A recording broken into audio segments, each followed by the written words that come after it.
आजीच्या हातची जादू।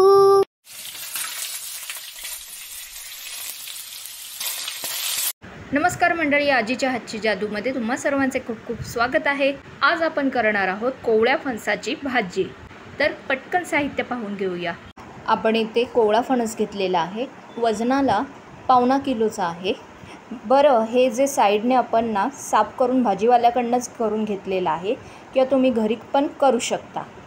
त्यानंतर आपण घेतलेला आहे 9 ते 10 पाकळ्या लसणाच्या, एक लहान वाटी सफेद तीळ, आपला आगरी मसाला, हळद, गरम मसाला, जिरा पावडर, धना पावडर, मीठ, हिंग आणि तेल।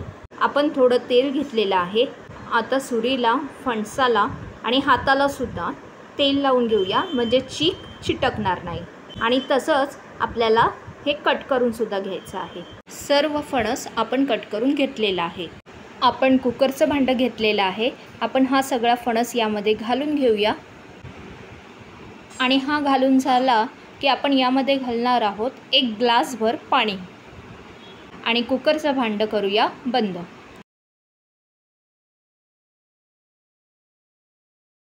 आपल्याला कुकरच्या 2 शिट्ट्या घ्यायच्या आहेत।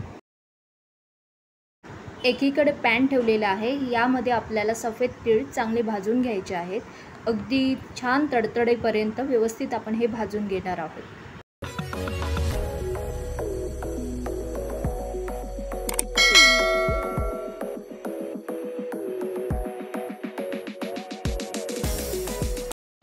कलर छान ब्राऊन आलेला आहे, म्हणजे आपले तीळ चांगले भाजले गेलेले आहेत। आता गॅस करूया बंद।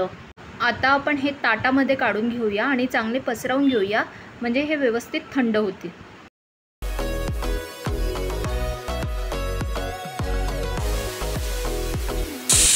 2 शिट्ट्या झालेल्या आहेत कुकरच्या। आता आपण गॅस करूया बंद आणि जरा हवा जाऊन देऊया, म्हणजे कुकरसुद्धा थोडा थंड होईल। मगाशी जे तीळ भाजून घेतलेले होते ते मी मिक्सरच्या भांड्यामध्ये काढलेले आहेत। आता हे पाणी न घालता आपण बारीक करून घेऊया।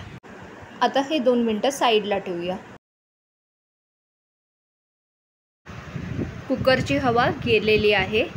आता आपण काय करूया, आपण कुकर उघडून बघूया आणि तुम्ही पाहू शकता भरपूर अशा वाफा येत आहेत आणि आपला फणस पण इथे शिजलाय की नाही पाहूया। आणि हा शिजलेला आहे। आता हा आपण एका परातीमध्ये काढून घेऊया।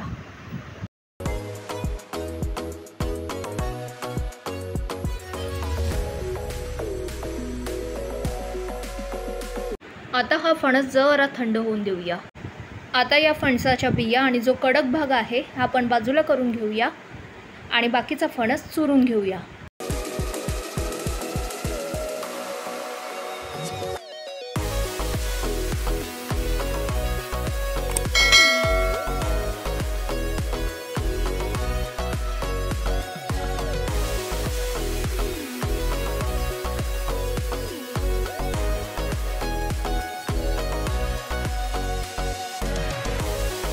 आपण सर्व फणस चुरून घेतलेला आहे, हातानेच चुरला आहे।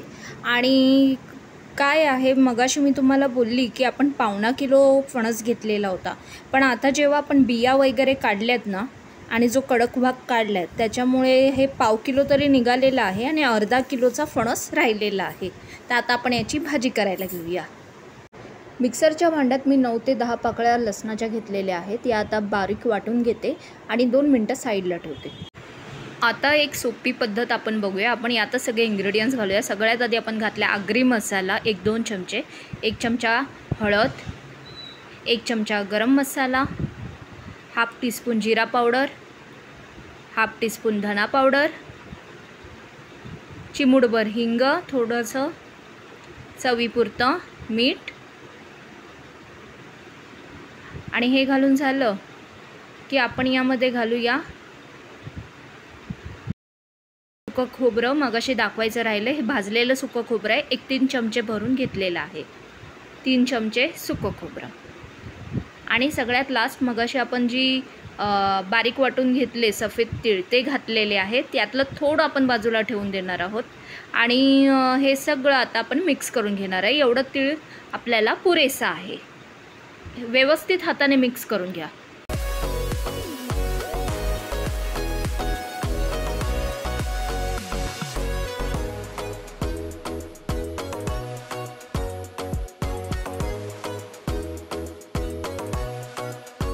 आता पटकन आपण घालूया फोडणी. त्यासाठी आपण कढई ठेवले, त्यात घालूया 2 पळ्या तेल. तेल आपलं जरा गरम होऊ दे.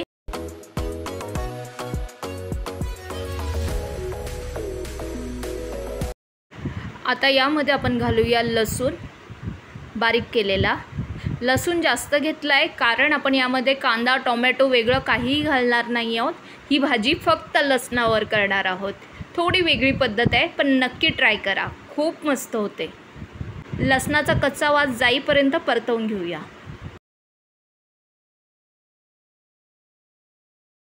लसणाचा कलर चेंज झालेला आहे. आता यामध्ये आपण घालूया फणस. फणसामध्ये आपण ऑलरेडी सगळे इंग्रेडियंट्स घालून व्यवस्थित मिक्स करून घेतल्यामुळे आता आपल्याला यामध्ये काहीही घालायचं नाही आहे. आता फक्त आपल्याला ही भाजी परतवायची आहे आणि फक्त 5 ते 6 मिनटं वाफेवर ठेवून द्यायची आहे. आणि आच ठेवायची आहे मंद, कारण आपण ऑलरेडी फणस शिजवून घेतलेला आहे, त्यामुळे वेळ लागणार नाही.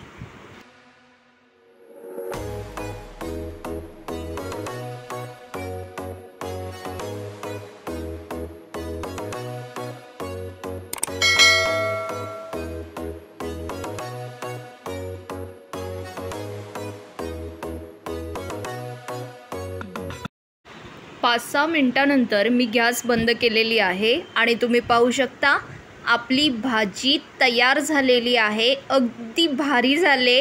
नक्की करून बघा. थोडी वेगळ्या पद्धतीने आहे.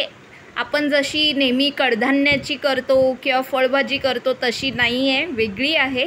करून बघा, खाऊन बघा, आवडेल ह्याची नक्की खात्री आहे.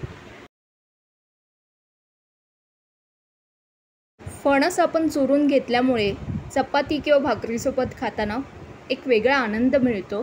तर नक्की ट्राय करा आणि आवडल्यास लाईक, शेअर, सबस्क्राईब करा. बेल आयकॉनवर क्लिक करायला विसरू नका. आणि आपण पुन्हा भेटूया आणखीन अशाच नवनव्या रेसिपीसोबत आजीच्या हातची जादूमध्ये.